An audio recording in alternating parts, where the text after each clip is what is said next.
Alam niyo ba, nung time na pumasok ako ng Yaya, 3 yung alaga ko. Nakarating kami diyan sa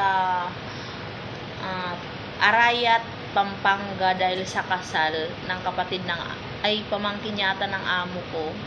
Sarap ng buhay ko noon bilang yaya kasi nakakapasyal kami kahit saang lugar dito sa Pilipinas. Ayan, so ayan, kasi ang alam kasi ng iba na masarap ang buhay ko, hindi nila alam na ako yung masarap.